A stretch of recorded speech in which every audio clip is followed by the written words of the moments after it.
A year ago, the rebels in Syria seemed to have the upper hand.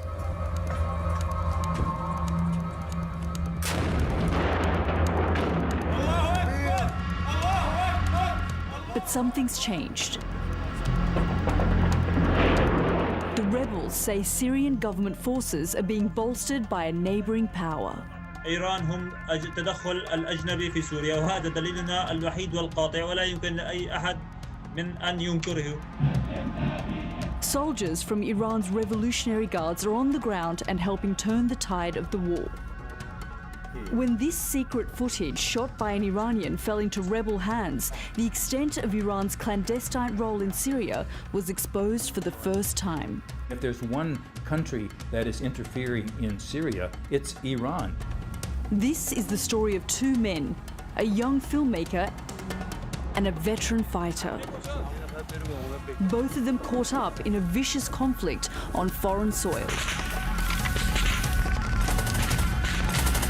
It's a story of life and death, and the hidden reality of a battle fought in the shadows.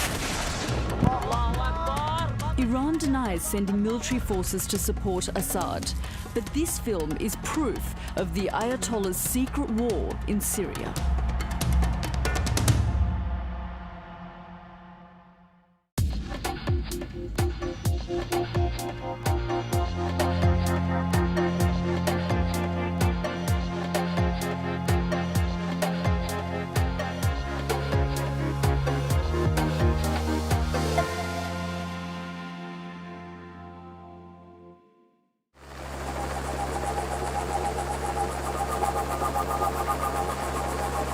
A government airbase near Damascus in Syria.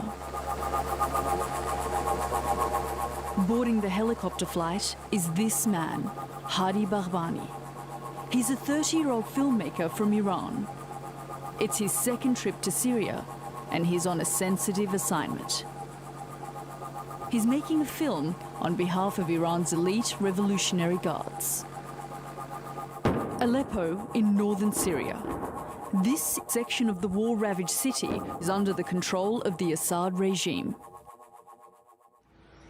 And here is Hadi again, in footage filmed by one of his colleagues.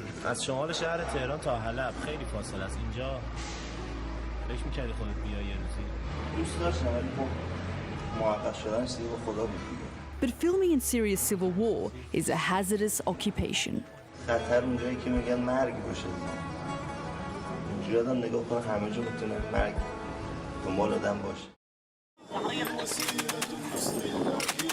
In September, a group of Syrian rebels contacted the international media saying they had captured a video camera after a battle. They said it contained footage which proved their long-stated allegation that Iranian forces were on the ground in Syria and supporting the Assad regime. Alhamdulillah, واجهنا هذه المجموعة الإيرانية وأخذنا هذه الكاميرا. الكاميرا كانت خير دليل وبرهان على هذه الأمور. فلم يكن نحلم أصلا بحصولنا على هذه الكاميرا، فهم كما سترون يصورون بعضهم منذ أول يوم أتوا فيه إلى سوريا. After burning their own logo onto the pictures, the rebels put the captured footage in a secret place on YouTube. They also said they'd recovered a special identity card belonging to an Iranian battlefield commander. It allowed him to carry weapons and travel with armed guards anywhere in Syria. Such permits, the rebels said, are only issued to important regime personnel.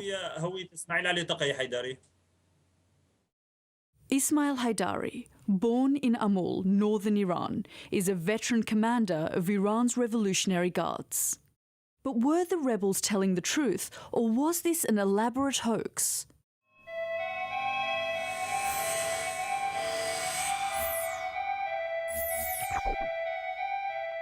Broadcasting House in London, the headquarters of the BBC. A small team of journalists is examining all of the captured video. It seems to have been shot in northern Syria over a period of about 3 to 4 days in late August this year. Accents, uniforms, equipment and local landmarks have all been analysed by experts from the BBC's Persian and Arabic services. everything in the footage points to its authenticity. We've heard a lot that Iran's Revolutionary Guards are in Syria fighting, but we haven't seen any proof for that, well, till now. When I watched this footage, I was convinced that this is real. I mean, the way these people talk, the way they behave, the way they look, and also some confidential information I got from sources in Iran, it all told me this is real. This is the first time all the material shot by Iranian filmmaker Hadi Baghbani has been pieced together. It's likely that it was never intended for public broadcast, but was some sort of internal Iranian Revolutionary Guards project. Because when you watch the footage, it becomes obvious that despite their repeated denials, Iran is secretly playing a critical role in helping turn the tide of the war back in favor of the Assad regime. The captured footage starts in some sort of pro-regime military facility in Aleppo. Hadi Baghbani is now behind the camera.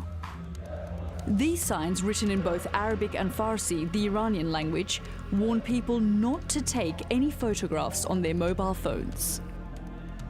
But such restrictions do not seem to apply to Hadi Baghbani. These soldiers are all Iranians, as are the troops and the cleric in this prayer hall. And this is a communications room, a very sensitive location. The radio operator is Iranian too. Baghbani tries to engage him in conversation, but the man seems very uncomfortable being filmed. The access Hadi Baghbani had to film Iranian operations in Syria is remarkable. Only a trusted insider of some sort would be allowed the free rein he seems to enjoy. Baghbani may have been a member of the Guards, or at least part of their auxiliary forces known as the Basij. But just who are the Revolutionary Guards, and why are they helping the regime in Syria? Following the Islamic Revolution in 1979, Ayatollah Khomeini became Iran's supreme leader. The Revolutionary Guards were set up to defend the new regime. When Saddam Hussein's Iraq invaded a year later, the Revolutionary Guard proved themselves exceptionally loyal and brave fighters. Throughout the 8-year conflict, Syria was the only Arab country to stand by Tehran. It's something the Iranian leadership has never forgotten. As for the Revolutionary Guards, their power and influence has grown to such an extent that they're almost a state within a state. It's not just a battlefield force. It is a force which is also involved in logistics, intelligence, economic projects, major infrastructure and engineering projects. So it supports the goals of the Islamic Republic, but it also has its own specific goals to extend its own economic and political influence. The Revolutionary Guard have a special branch called the Quds Force, named after the Islamic term for Jerusalem, which the regime in Tehran says it ultimately wants to liberate. A kind of Iranian cross between the CIA and the Special Forces, the Quds are so powerful they effectively run their own covert foreign policy. And right now, their main concern is helping Assad win the civil war in Syria. Iran is propping up the Assad regime. It's Iran's main ally, really its only Arab ally, and its means of projecting power to the Levant. If Assad falls, Iran's foreign policy objectives will be constrained. So it's doing everything it can to keep Assad in power by means of finances, money, training, intelligence, and equipment. Back on the ground in Syria, and Hadi Baghbani is now attached to a group of Revolutionary Guards military advisors from the Quds Force, who are based in southeastern Aleppo. In this footage, they're taking Hadi on a tour of the city's frontline areas.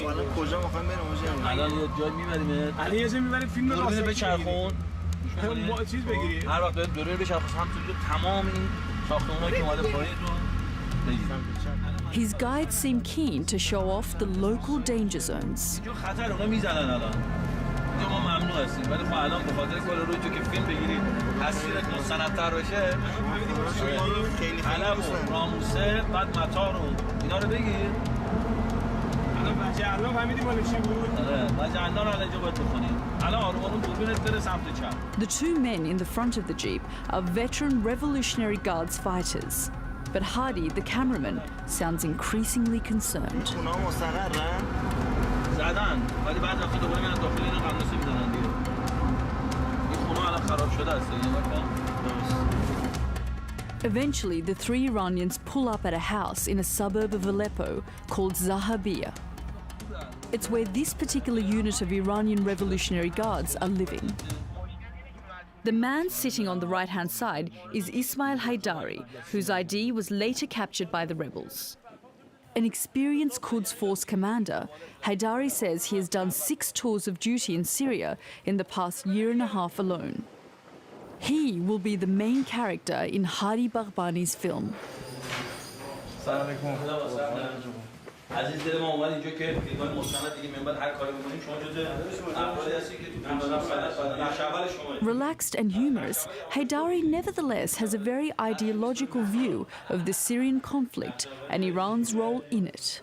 جبهه‌ای که الان ما داریم می‌جنگیم جبهه مثلا بگیم فرض دولت سوریه در مقابل مردم سوریه است نه چنین چیزی نیست یعنی خیلی از مردم هم این اعتقاد دارن که جبهه الان سوریه جبهه اسلام در مقابل کفره جبهه حق در مقابل باطله چرا که ما عقیدمونه که جبهه اینور حقه به این جهت که جبهه اینور مدافعش حضرت آقاست جبهه اینور مدافعش سید حسن نصرالله جبهه اینور بچهای ایران هستن حزب الله هستش مجاهدین عراقی هستن و جاهای دیگه مجاهدین افغانی هستن اینا اومدن جبهه اونور کیه اسرائیل جبهه اونور کیه عربستان هست جبهه اونور کیه ترکیه هست جبهه اونور کیه قطر پولهای اماراتی هستش که میاد امریکا هست انگلیس هست فرانسه و کشورهای اروپایی که با اینا همخوانی یعنی این نشون میده که جبهه ما جبهه حقه.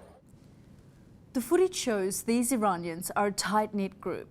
The leader is Ismail Haidari, and this is his right-hand man. His name is Yahya, and Yahya seems to be the joker in the pack. He appears religious, but he's always singing, laughing and clowning around. Both of these men speak Arabic. Neither are particularly young, but that, say the experts, is exactly the point. The Quds Force officers that have gone into Syria are there for training, basically. So they're experienced fighters. They've seen action on the ground in Iraq. Many of them have trained Hezbollah in Lebanon and trained Hezbollah in Iran itself. So they're elite, and elite in the sense of experience. So it's not surprising to me that many of them are older. One of the things these Iranian military advisors are trying to do is to win the hearts and minds of local people in the areas they control. Ismail Haidari is openly critical of his Syrian army allies for their attitudes to other Syrians. مسیرایی که میریم اینا ماشینای ارتششون با سرعت میرن بی‌اعتنایی به مردم ولایت ولی ما میریم مسیر آرومتر میریم یعنی اگه مسیر مثلا گرد خاک باشه جاده خاکی باشه خیلی آروم میریم مردم گرد خاک نخورن به هر کی رسیدیم سلام میکنیم یعنی مردم با همین برخوردها به ما اعتماد کردن متاسفانه برخورد اولیه که دولت توی مقابله با ارتشاش کرده تو خوب عمل نکرده کشید به اینجا ولی خب الحمدلله جمهوری اسلامی ایران اسلام گفتم رأفت داشته باشه ما باید اینا رو به اینا یاد بدیم اینا رفیقای من عمار یک اینا رفیقای منن آقا بفهمم کار داره اما آبسته هستم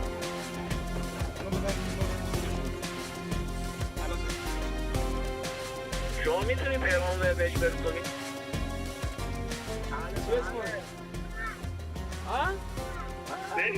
It's textbook hearts and minds stuff, but it hides a less respectful attitude. زمانی که عملیات می‌کردیم هیچ آدمیزادی نبود یعنی اهالی هم تخریب نیست عربن همشون Hadi's footage shows that another of the guardsmen's tasks, perhaps their most important, is to train and organise a new grouping known as the National Defence Force, or NDF. The Revolutionary Guards have a long history of nurturing militias across the Middle East, but it seems the NDF are not just being trained on the ground in Syria itself. هرچند خیلی از اون دوستانی که الحمدلله ما با اینا کار میکنیم قبلش آموزشیده خود ما هستن تو ایران آموزش ما یعنی چون ما رو میشناسن خیلی راحت‌تر با ما کار میکنن و با رویات ما آشنا هستن. The National Defence Force is a network of pro-Assad militias, mainly composed of Alawites, Shia Muslims and some Christians. They are loyalists, all of whom fear the consequences of a predominantly Sunni Muslim rebel victory. Yet this very makeup of the NDF may actually deepen the sectarian divide in Syria in the long run. But the Revolutionary Guards aren't just providing training. According to Haidari, their role as military advisors is a very hands-on one. مثلا یکی از کارهایی که انجام میدیم شناسایی رزم هست. شناسایی شبا میفرستیم برای شناسایی برای کسب اطلاعات منطقه وضعیت منطقه. نوع برخورد هم که با مناطقی که الان شناسایی میشه چند جور است. یا محل تجمعش ما شناسایی میکنیم با گوله توپ یا ادوات میزنیم. مناطق ترددشون رو روش دوم مناطقی که تردد میکنن ماشیناشون میره ولایزا شبها و یا بعضی از روزها کمین میذاریم و یا مینگذاری و بمبگذاری میکنیم و روش سوم هم روش دستبرده که اتفاق افتاده ما هجوم میاریم منطقه‌ای که اینا تجمع دارن یه عملیات انجام میدیم میزنیم اینا رو نابود میکنیم دوباره برمیگردیم تو منطقه خودشون. So these Iranian Revolutionary Guards are involved in hearts and minds, in training militia and are seemingly conducting military operations. But is it working? Elliot Higgins is a weapons expert who has specialised in analysing the many thousands of online videos that have come out of the Syrian conflict. But he says Hadi Baghbani's footage really stood out. The Iranian intervention has been quite useful for the Syrian army. They're training what looked like the National Defence Force to be a more effective fighting force. The big problem I used to see a lot in Syria is you'd have a situation where you'd have tanks driving into towns unsupported by infantry because the infantry couldn't really be trusted because they came from Sunni populations and that's most of the opposition's from Sunni populations.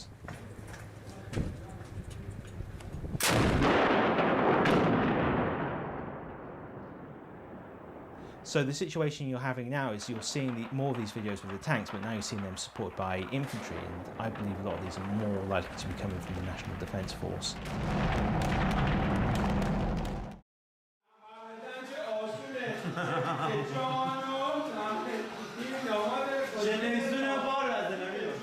Hadi Baghbani's camera also captures the Iranians in some more relaxed moments. While most of the squad busy themselves preparing dinner, Deputy Commander Yahya is washing his clothes and he's been singing a pop song.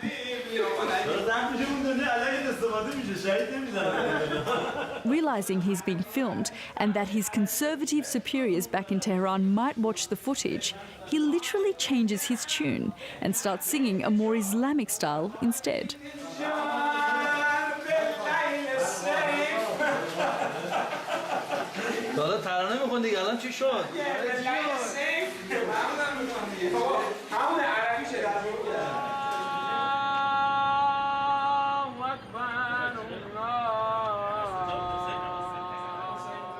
At evening prayers, the group gathers together. For Yahya, it's an opportunity to crack another joke.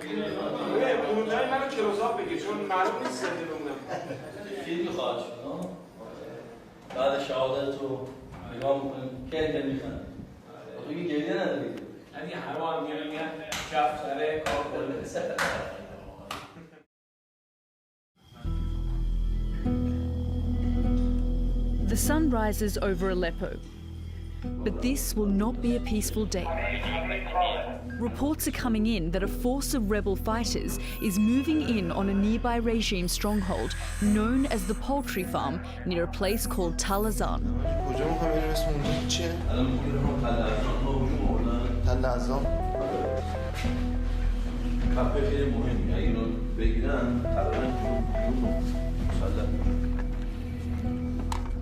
Haidari's unit gets some reinforcements from the local NDF militia they're training. There's no considerate driving style now. This is a military emergency. The 2 truckloads of fighters head to the poultry farm base as fast as they can.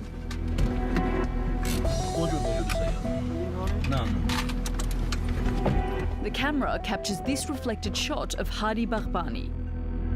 He's in military uniform, carrying his camera in one hand and a Kalashnikov in the other. But any enthusiasm for real-life combat doesn't last. The veteran fighter Yahya is no longer making jokes. He knows what could happen next. This is no laughing matter. There are about 40 fighters now gathered in this base, including at least one other squad of Iranian military advisors. All these men know an attack is coming. Haydari and Yahya lead their squad out of the poultry farm base on a recce mission. They want to secure the right-hand flank of the battlefield. Hadi sounds unsettled.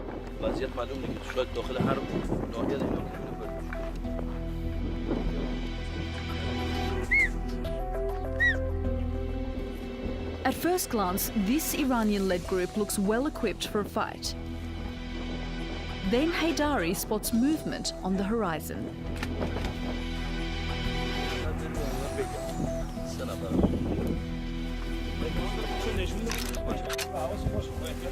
What the Iranians can't see is that there are far more than 3 rebels. What you're seeing now is footage filmed by the rebels' own cameramen as their column of fighters advance towards the combat zone. They both outnumber Haydari's squad and have much heavier weapons, including a tank. The Iranians are heading into an ambush.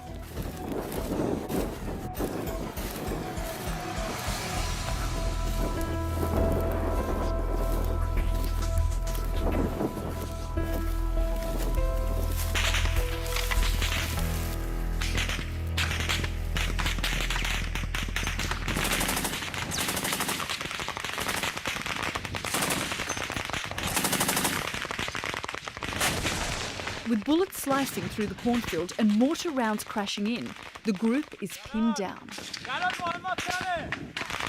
Realizing the danger, Yahya makes a run for it.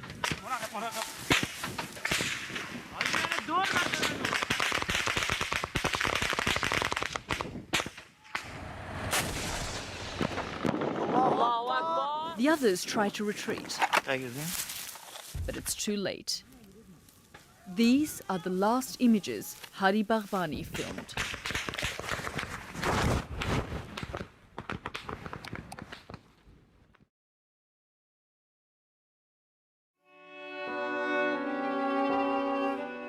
Two days later, Revolutionary Guards commander Ismail Ali Taqi Haydari is buried with full military honours in Iran. It's final confirmation of his important role in the Revolutionary Guards. And this is Hadi Baghbani. His body is still covered with his blood.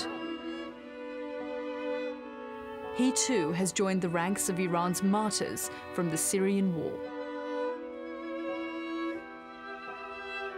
He never made it home to his wife Maryam or 3-year-old daughter. He never lived to see his film going out. Even after all this, the Revolutionary Guards continue to deny they have a military presence in Syria.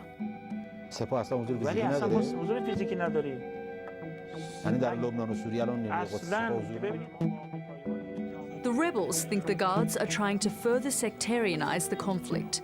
Others argue it's all about geopolitics and self-interest.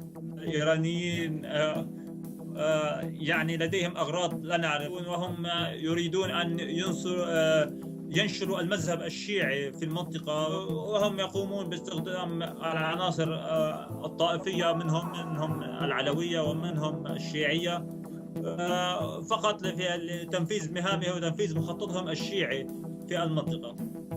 It's not surprising to me that in Syria, Iran has given training both to the regular Syrian armed forces and to paramilitary groups.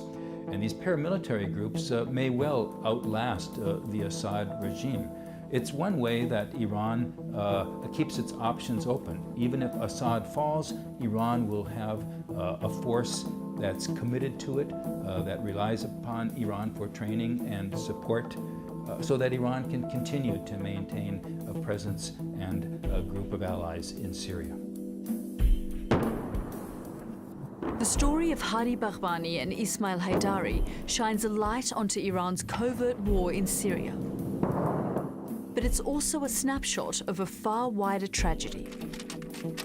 With more than 100,000 mostly Syrians killed so far, theirs are but 2 more lives cut short in the human catastrophe that is Syria today.